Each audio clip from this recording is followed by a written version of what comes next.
अब 21वीं सदी की रेल हाइड्रोजन से चलने वाली है।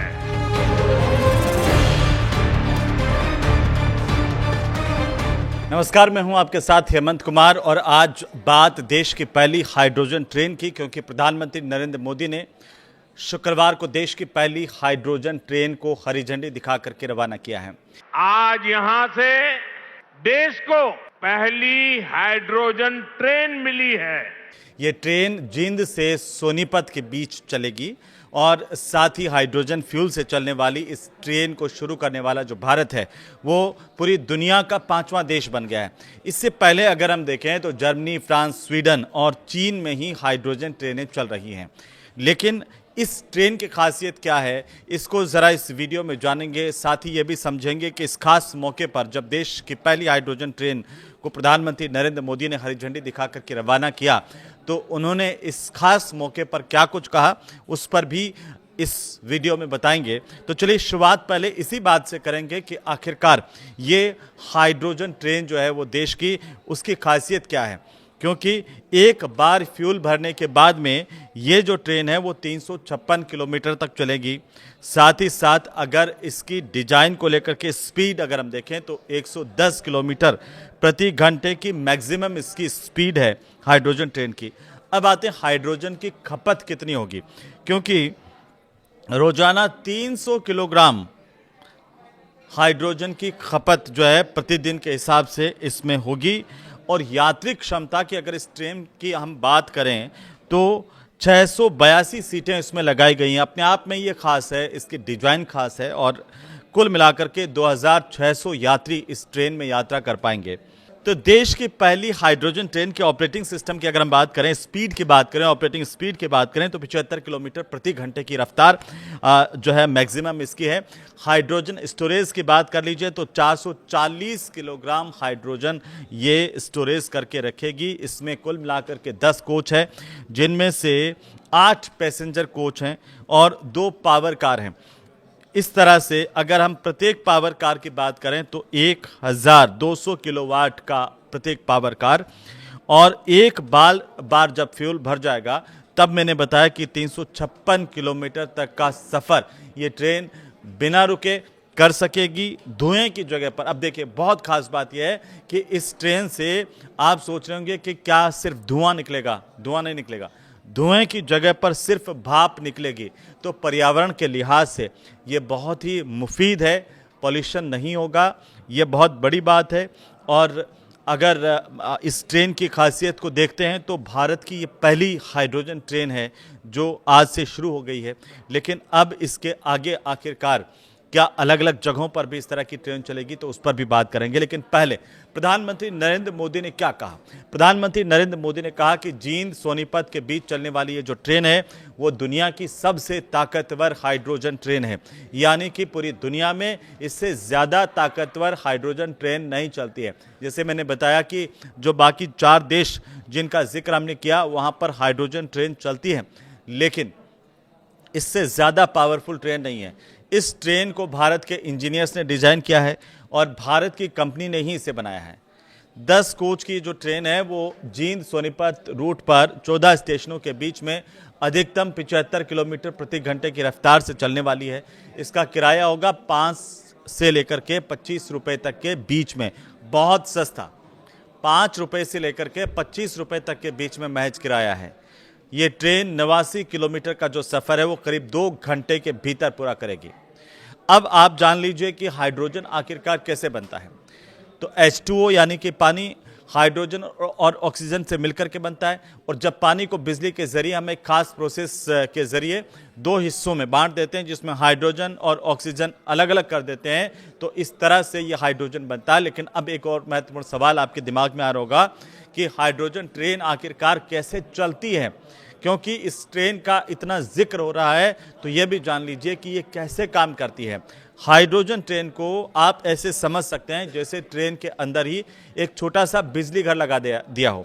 इसमें हाइड्रोजन गैस से बिजली बनाई जाती है और उसी बिजली से ये जो ट्रेन है वो चलती है। ये धुआं नहीं छोड़ती, ये सिर्फ भाप छोड़ेगी। 1 किलो हाइड्रोजन से कितनी दूर तक ये ट्रेन जा सकती है, तो इसकी जानकारी ये मिली है कि भारतीय रेल ने अभी इसके आंकड़े हालांकि जारी नहीं किए हैं, लेकिन जो मीडिया रिपोर्ट्स हैं वो ये कह रही हैं कि ये ट्रेन रोज़ाना 2 चक्कर लगाएगी, जिनमें 356 किलोमीटर की दूरी तय की जाएगी और अनुमानित 300 किलोग्राम हाइड्रोजन की इसमें खपत होगी।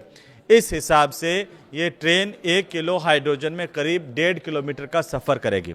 इस हाइड्रोजन ट्रेन के जरिए जींद सोनीपत रूट पर इसे सबसे पहले क्यों चुना गया, ये सवाल भी सबके मन में आ सकता है। इसकी 2 वजह है। पहली वजह यह है कि इस रूट पर ट्रैफिक कम है, रोज़ाना 8 ट्रेनें इस रूट पर चलती हैं, और दूसरी जो बड़ी वजह है वो यही है कि दिल्ली के पास में है, दिल्ली के नज़दीक है। जींद और दिल्ली की जो दूरी है वो 145 किलोमीटर के करीब है। रेलवे निगरानी के लिए तकनीकी मुहैया करना और पायलट ट्रायल करना इससे आसान हुआ है। ये नॉन इलेक्ट्रिफाइड वाला ब्रॉडगेज मार्ग है और इसीलिए इस मार्ग को चुना गया।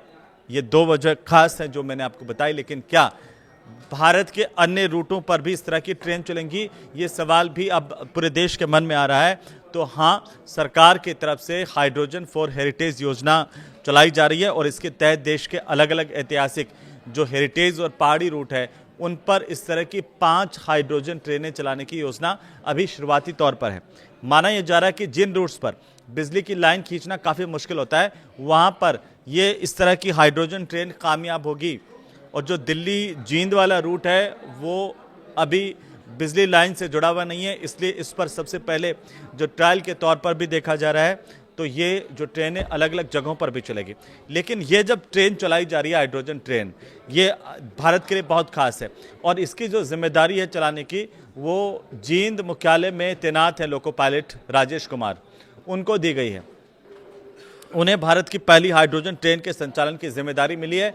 अब राजेश कुमार ने मीडिया से बातचीत करते हुए जानकारी इस ट्रेन के बारे में दी कि हाइड्रोजन ट्रेन पूरी तरह से एक नई तकनीक पर आधारित है। इसमें पारंपरिक ट्रेनों की तुलना में अगर हम देखें तो ज़्यादा पावर है, ज़्यादा कैपेसिटी है। ये पूरी तरह से साउंड प्रूफ है, यानी कि अगर आप इसके अंदर बैठ गए तो बाहर क्या हो रहा है, किस तरह की आवाज़ आ रही है, वो आपको बिल्कुल सुनाई नहीं देने वाला। क्योंकि जब हम ट्रेन में सफ़र करते हैं तो गड़ गड़ गड़ गड़ गड़ गड़ आप सुनते होंगे कि कई बार अगर आप जनरल डिब्बे में बैठ जाएं तो कितनी सारी साउंड आती है बाहर की।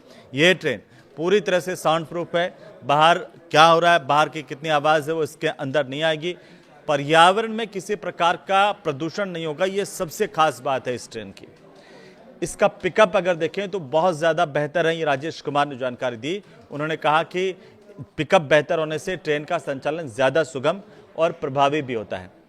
अब राजेश कुमार ने यह भी बताया है कि लोको पायलट का चूंकि यात्रियों से सीधे संवाद भी नहीं होता, यदि किसी यात्री को सहायता की ज़रूरत होती है तो लोको पायलट ट्रेन मैनेजर से संपर्क करता है।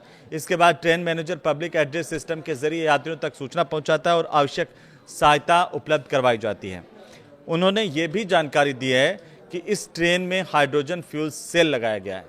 फ्यूल सेल में करीब 8.5 बार के दबाव से हाइड्रोजन गैस भेजी जाती है, जबकि दूसरी तरफ से ऑक्सीजन प्रवेश करती है और दोनों के बीच होने वाली जो रासायनिक प्रक्रिया है उससे बिजली बनती है, जल वाष्प यानी कि भाप बनती है और पानी जो है वो भी पैदा होता है।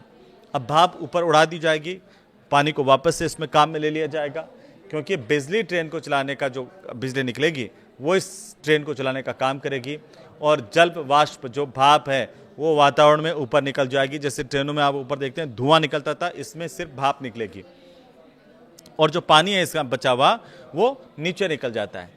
यही वजह है कि हाइड्रोजन ट्रेन को पर्यावरण के बिल्कुल अनुकूल माना जाता है। शून्य उत्सर्जन है इसका, जीरो एमिशन है और ये इस तरह की तकनीक वाली ट्रेन मानी जा रही है। अब प्रधानमंत्री नरेंद्र मोदी ने इसकी कुछ खासियतें बताई हैं, कुछ बातें उन्होंने कही हैं, उन पर भी गौर फरमाते हैं, क्योंकि पीएम मोदी ने elevated railway track, 2 medical college समेत 8 प्रोजेक्ट्स का भी उद्घाटन यहाँ पर किया, शिलान्यास किया है। वहीं पीएम मोदी के संबोधन की अहम बातें आप जान लीजिए, क्योंकि रेलवे में उन्होंने कहा कि बड़ा ये बदलाव है, एक तरह से डीजल पर जो निर्भरता है वो कम हुई है। प्रधानमंत्री ने कहा कि 1925 से 2014 तक करीब 90 सालों में देश के रेल नेटवर्क का केवल 30% बिजलीकरण हुआ था, जबकि 70% हिस्सा डीजल पर निर्भर था। पिछले 12 सालों की अगर आप बात करेंगे तो करीब 99% रेल नेटवर्क का बिजलीकरण हो चुका है।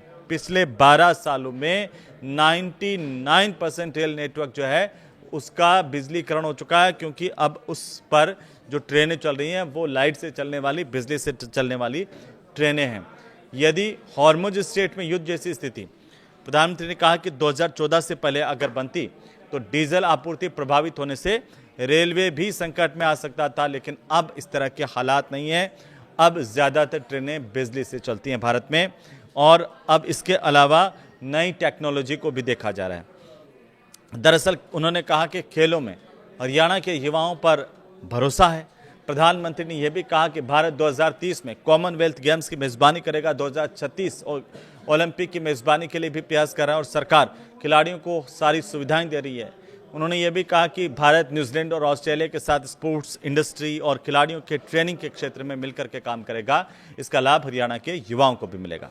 प्रधानमंत्री ने कहा कि यदि हॉर्मुज स्ट्रेट में अगर युद्ध जैसी स्थिति बनती है तो इसका असर भारत पर भी पड़ता है, क्योंकि इसी समुद्री मार्ग से देश में पेट्रोल, डीजल, खाद समेत कई ज़रूरी वस्तुओं की आपूर्ति होती है। लेकिन 2000 पहले अगर इस तरह की स्थिति पैदा होती तो देश का जो रेल नेटवर्क है वो गंभीर संकट में आ जाता, क्योंकि उस वक्त रेल का एक बड़ा हिस्सा डीजल इंजन पर निर्भर करता था। लेकिन आज ऐसा नहीं है। प्रधानमंत्री ने कहा कि अब वक्त बदल गया, अब स्थितियाँ बदल गई हैं। उन्होंने ये कहा कि 2014 से पहले वाला भारत अब नहीं है, ये नया भारत है। ये मोदी है जो बहुत पहले सोचता भी है और समस्याओं के समाधान को समय रहते ज़मीन पर भी उतारता है, और इसका नतीजा आप धरातल पर देख रहे हैं कि कैसे देश की पहली हाइड्रोजन ट्रेन का संचालन कर दिया गया है।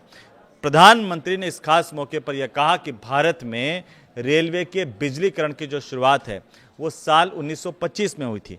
यानी 1925 से लेकर के अगर आप 2014 तक के पीरियड को देखते हैं तो करीब 90 साल, जिनमें देश के रेल नेटवर्क का केवल 30% बिजलीकरण हुआ, जबकि 70% हिस्सा अभी भी डीजल इंजनों पर निर्भर था।